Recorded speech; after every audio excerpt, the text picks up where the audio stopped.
नमस्कार, आप देख रहे हैं इंडिया टीवी। आपके साथ मैं हूं मीनाक्षी जोशी। पूरी दुनिया में कोरोना के नए वेरिएंट ओमिक्रॉन की दहशत है।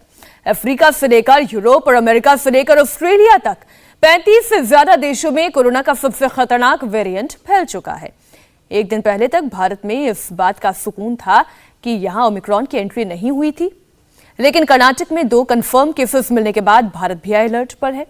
ओमिक्रॉन को लेकर वर्ल्ड लेवल पर हेल्थ एक्सपर्ट्स की रिपोर्ट क्या है? कोरोना का ये वेरिएंट डेल्टा से कितना अलग और घातक है? क्या वैक्सीन से ओमिक्रॉन कंट्रोल हो पाएगा? हमारे साथ दुनिया के बड़े डॉक्टर्स का पैनल है, जिनसे आपके मन में उठ रहे हर सवाल का जवाब मिलेगा। डॉक्टर संजीव चौबे हमारे साथ शंघाई से जुड़ गए हैं, डॉक्टर रवि गोडसे अमेरिका से और डॉक्टर आनंद सिन्हा लंदन से हमारे साथ जुड़ेंगे, जो आपके मन में उठ रहे हर सवाल का जवाब देंगे। डॉक्टर संजीव चौबे हमारे साथ जुड़ चुके हैं। मैं चर्चा की शुरुआत आप ही से करते हैं। डॉक्टर संजीव, अभी तक हम ये डर रहे थे कि भारत तो बच गया, दूसरी लहर चली गई और तीसरी लहर आने की संभावना नहीं, लेकिन ये तो कुछ उलट हो गया। डॉक्टर संजीव, चीन में क्या हालात हैं?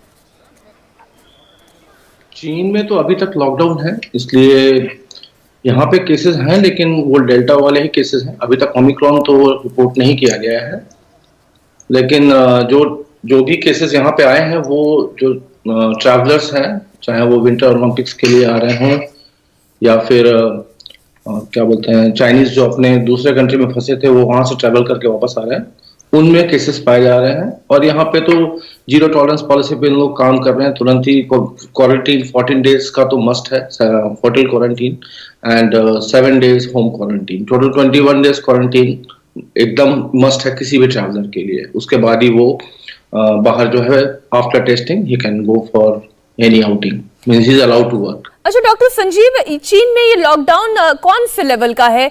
पूरी तरीके से लॉकडाउन है या कुछ रिस्ट्रिक्शंस के साथ ये लॉकडाउन है? देखिए, चीन में जो है कहीं कहीं तो कंप्लीट लॉकडाउन है, खासकर जो आपके नॉर्दर्न साइड में जो प्रोविंसेस हैं, स्पेशली इनर मंगोलिया और डालियन साइड में जहाँ पे केसेस बहुत ज्यादा है, तो वहाँ तो नॉर्मल करीब 30 से 40 लाख पॉपुलेशन जो है वो टोटल उनके यहाँ कंप्लीट लॉकडाउन है। और कुछ जगह पे जहाँ पे वेरी माइल्ड मीडियम रिस्क है या फिर बहुत कम रिस्क वाले जगह है, वहाँ पे कोई लॉकडाउन नहीं है, वहाँ पे सिर्फ क्वारंटीन है। और शंघाई में इस वक्त क्या स्थिति है? शंघाई में पहले था कुछ केसेस आए थे, उसमें उस जोन के उस हॉट स्पॉट के एरिया को और उससे जहां जहां वो पेशेंट ट्रेवल किया था उस कंप्लीट एरिया को लॉकडाउन किया गया था। फिर मास टेस्टिंग की गई और मास टेस्टिंग के बाद जब जितने लोग नेगेटिव आए फिर उनको छोड़ दिया गया, तो वो लॉकडाउन सिर्फ 2 दिन का था। तो ये तो हम समझ सकते हैं डॉक्टर रवि गोडसे, क्योंकि आप अमेरिका से जुड़े हुए हैं हमारे साथ, कि चीन ने तो जीरो टॉलरेंस की पॉलिसी अपनाई हुई है। Lockdown, strict lockdown, level 2 level 3 का लॉकडाउन ऑलमोस्ट जहां जितने केसेस है उसके हिसाब से है। अमेरिका की स्थिति क्या है इस वक्त? अमेरिका के एकदम केसेस बहुत आ रहे हैं, 1 लाख से भी ज्यादा केसेस है, लेकिन अब यहाँ कोई लॉकडाउन ना लगने वाला है ना अच्छी तरह से लगा था, और वही मेरे ख्याल से ठीक है। ये जीरो कोविड कुछ 0% चांस है सक्सेस होने का। ये जब हम जल्दी समझ ले दुनिया तो अच्छा हो जाएगा।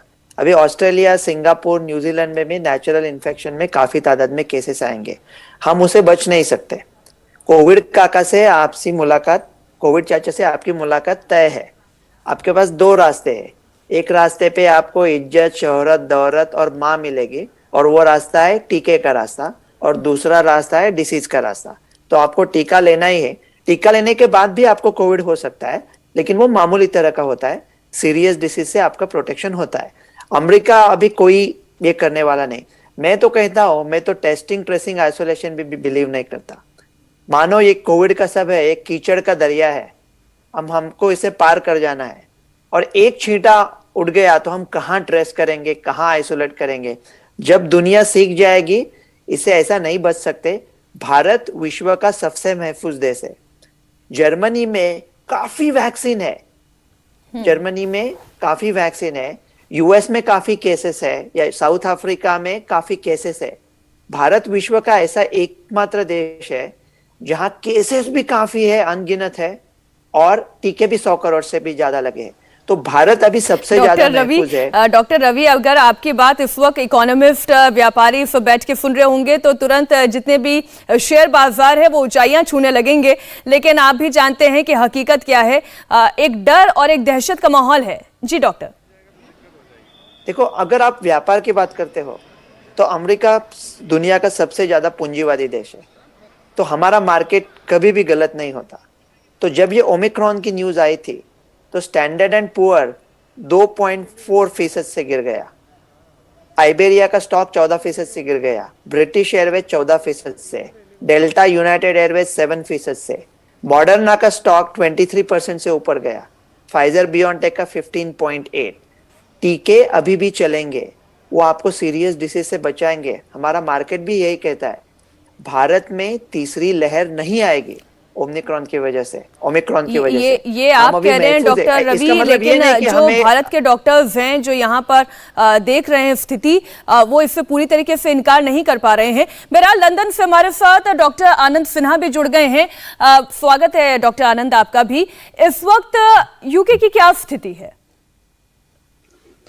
इस वक्त यूके की स्थिति यही है कि हम लोग बहुत ही कॉशियसली, बहुत ही सावधानी पूर्वक इस पूरे माहौल को देख रहे हैं जो ओमिक्रॉन की वजह से 10 दिन पहले, लगभग 2 हफ्ता पहले डेवलप हुआ है। तो यूके इसको बहुत ही सावधानी से देख रहा है। डॉक्टर आनंद, क्या वहां पर ओमिक्रॉन के केसेस आए हैं? जी, ओमिक्रॉन के केसेस आए हैं। पहले 1-2 थे, फिर 10-12 हुए, अभी कल तक के हिसाब से वो 42 केसेस हैं।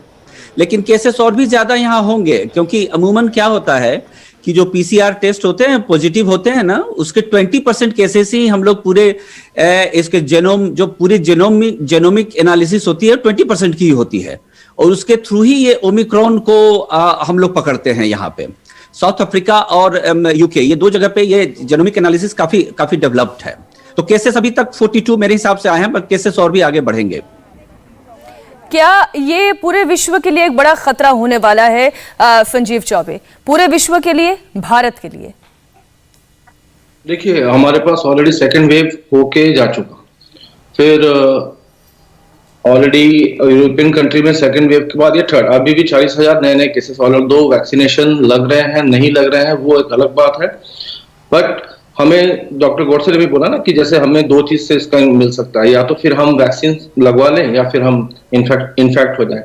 लेकिन अगर इन्फेक्ट भी होते हैं या फिर हम वैक्सीन भी लगाते हैं, तो अगर हम 100 करोड़ की जो काउंटिंग कर रहे हैं वो हम जनवरी से काउंट कर रहे हैं, यानी जनवरी 2021 से लेके अब तक 100 करोड़, यानी जो हमारी अगर वैक्सीन की एफिकेसी भी अगर 6 महीने की हम मान के रखते हैं, या इन्फेक्शन के बाद हमारी एंटीबॉडी डेवलप हुई होगी जो 6 महीना या 8 महीना तक होगा, तो अब तो धीरे धीरे वो खत्म हो चुका होगा, बॉडी से निकल चुका होगा, तो री इन्फेक्शन के चांसेस हैं। दूसरी बात यह है कि जो इसके बारे में हमारे पास थोड़ा ही अर्ली डेटा है कि ये हमारे बॉडी के इम्यून सिस्टम को इवेट करता है, इजीली इवेट कर सकता है, तो री इन्फेक्शन होने के चांसेस और ज्यादा बढ़ जाता है, इवन दो जिसको पहले भी कोविड हो चुका है।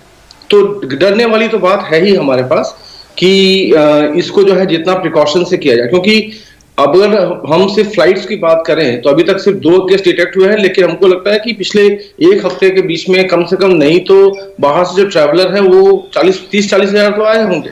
तो अगर 30-40 हजार लोग हैं, उन सबको कॉन्टैक्ट ट्रेसिंग से अभी से अगर हम आइसोलेशन और कोविड प्रोटोकॉल को फॉलो कर लें, तो हम एक जो बड़ा खतरा जो हम अगर सोच भी सकते हैं भविष्य में कि आएगा, तो हम उसको रोक सकते हैं। अभी से अगर हम टेस्टिंग, ट्रेसिंग और वैक्सीनेशन और क्वारंटाइन वगैरह और करना शुरू कर दें, लेकिन ये खतरा हम रोके कैसे? डॉक्टर रवि गोडसे, देखिए हमने सब कुछ करके देखा, जिन्होंने वैक्सीन लगवा ली, जिन्होंने बूस्टर शॉट तक लगवा लिया, उन्हें भी कोरोना हो गया, नया ओमिक्रॉन वेरिएंट तक हो गया। हमने लॉकडाउन लगा लिया, इसके बावजूद भी इस वायरस का संक्रमण हम रोक नहीं सके। हाँ, कुछ हद तक उसके रेट को हम कम कर सके, अब करें क्या? तो वही तो मेरा सवाल है ना, करे तो और क्या करे, अब कब तक ऐसे जीना है? और ये जो वैक्सीन के बारे में बात है, वो मेरे ख्याल से थोड़ी सी गैर जिम्मेदार है। वैक्सीन और ये नेचुरल डिसीज से आपका प्रोटेक्शन होता है, वो एंटीबॉडी से होता है और टी सेल से होता है।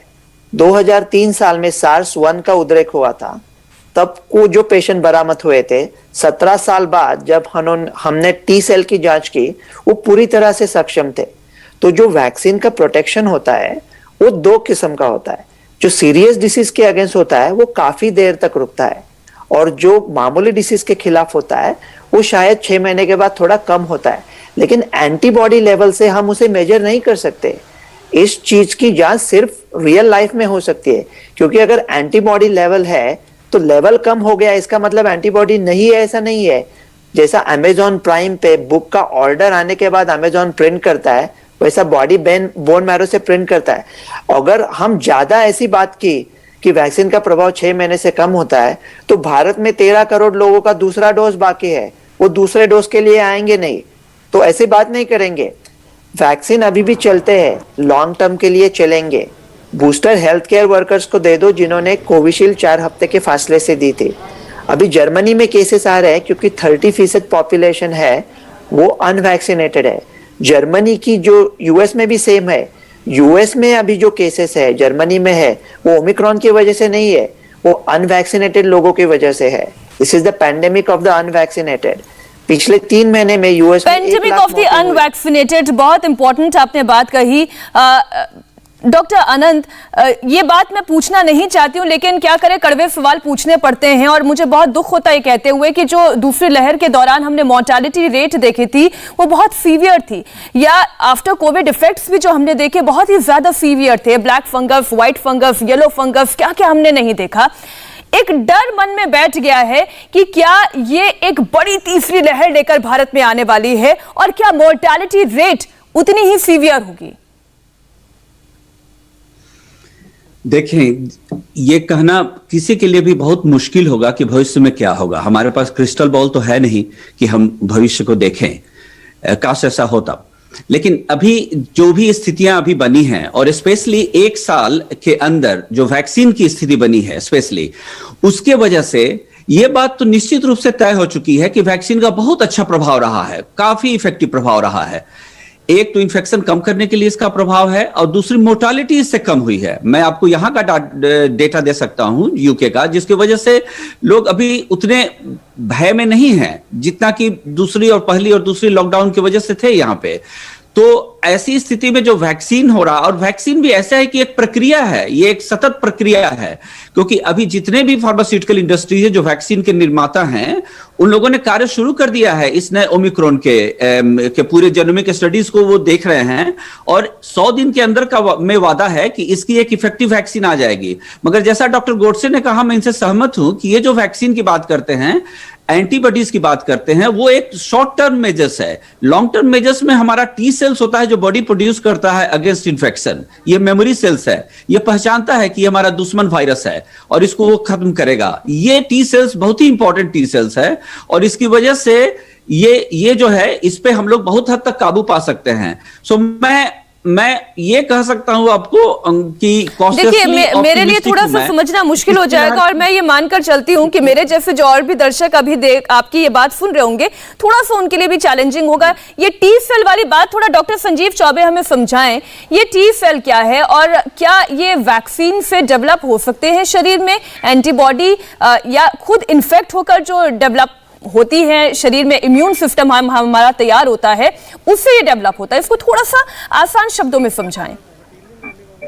देखिए, टी सेल जो है बेसिकली आपकी मेमोरी सेल है, जो डिफेंस आपके इन्फेक्शन होने पे या फिर वैक्सीन पे, दोनों के होने की वजह से वो आपके बॉडी में डेवलप होती है एज ए मेमोरी, वो रिकॉग्नाइज करती है। लेकिन हमारे पास एक सवाल यहाँ पे ये है कि अभी तक जितनी स्टडी इस नए जो ओमिक्रॉन की बात हो रही है, जिसकी जितनी WHO ने भी डिफाइन किया हुआ है, तो वैसे तो एज सच हमें डरने की जरूरत नहीं है, लेकिन हाँ, प्रिकॉशन लेने की जरूरत है। और जब प्रिकॉशन वही रहेगा जो हम पहले से बताते आ रहे हैं, वही 3 चीजें हैं। उसके अलावा जो जहां पे आप बात कर रही हैं हमारा टी सेल और जो मेमोरी सेल की, तो ये हमारे बॉडी में रहता है for a longer time, but at the same time उस वायरस को रिकॉग्नाइज भी वो करना चाहिए। अगर वो रिकॉग्नाइज करने में फेल हो जाता है तो डेफिनेटली थोड़े से माइल्ड सिम्टम्स या जो थोड़े इम्यूनो कॉम्प्रोमाइज है उनको सीवियर सिम्टम्स भी हो सकते हैं। एक छोटा सा कमेंट डॉक्टर रवि गोडसे आप दे दें, फिर मैं ब्रेक के लिए आगे बढ़ूंगी।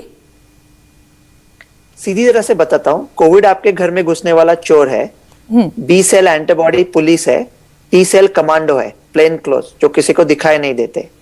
और हम लोग भी ऐसे होशियार है कि पुलिस को तनख्वाह नहीं देंगे, उनको घर भेज देंगे, लेके उनके सेल फोन और पते लिख देंगे। जब अगली बार चोर आएंगे तब पुलिस दिखाई नहीं देंगे एंटीबॉडी, लेकिन उनको फोन करके बुला देंगे 1 मिनट में। तो एक क्विकली ब्रेक जाने के पहले आपको बोलता हूं, डेल्टा बहुत बदला हुआ था ना ओरिजिनल कोविड से, लेकिन जिन लोगों को भारत में ओरिजिनल कोविड हुआ था अप्रैल 2020 में, वो डेल्टा के चपेटे में नहीं आए थे 2021 में। जिन लोगों को दूसरी लहर में डेल्टा हुआ था वो ओमिक्रॉन के चपेटे में नहीं आएंगे। जो लोग कोविड के ओरिजिनल फॉर्म से ग्रसित हुए वो फिर 21 में डेल्टा से ग्रसित नहीं हुए, इसलिए पॉसिबिलिटी ये बनती है कि वो ओमिक्रॉन से ग्रसित नहीं होंगे जो एक्चुअली में डेल्टा से संक्रमित हुए थे। क्या इसका कोई डेटा है? क्या इसके बारे में थोड़ी जानकारी दीजिए। मेरे अपने नॉलेज के हिसाब से अभी तक ऐसा कोई क्लियर डेटा नहीं है, मगर ऐसा माना जाता है कि अगर वो लोग जो संक्रमित हुए थे डेल्टा से पिछले साल या इस साल, वो ओमिक्रॉन से भी संक्रमित नहीं होंगे, ऐसा कोई डेटा क्लियर कोई डेटा नहीं है। लेकिन हाँ, एक बात है कि अगर वो संक्रमित होंगे तो एक हद तक, अब वो हद क्या है ये मैं नहीं जानता हूं, जो मेमोरी टी सेल्स है उनको बचाएगी। री इन्फेक्शन हो सकता है, मगर ये उनकी सीवियरिटी जो होती है वो ओमिक्रॉन की वजह से नहीं होगी। यहाँ 3 बातें मैं जस्ट क्लियर समझाना चाहता हूं बस 1 मिनट में, कि कोई भी वायरस हो ये अपना स्वरूप बदलता है। अल्फा, बीटा, गामा, डेल्टा हम लोग देख लिए और ओमिक्रॉन को हम लोग देख रहे हैं। तो वायरस को ये देखा जाता है कि वो कितना इन्फेक्शस है, कितनी जल्दी वो दूसरे लोग को इन्फेक्ट करता है। तो इस मामले में ये तो अभी सबका गुरु है ओमिक्रॉन। दूसरी देखते हैं विरुलेंस, ये अगर इन्फेक्ट करता है तो वो आदमी को कितना घातक होगा, हॉस्पिटलाइजेशन होगा, डेथ होगा, कितना होगा। अभी तक की रिपोर्ट में ऐसी बात नहीं आई है। इंडिया टीवी हर वक्त हर जगह डाउनलोड करने के लिए सर्च करें India TV news Google play store या ऐप स्टोर पर।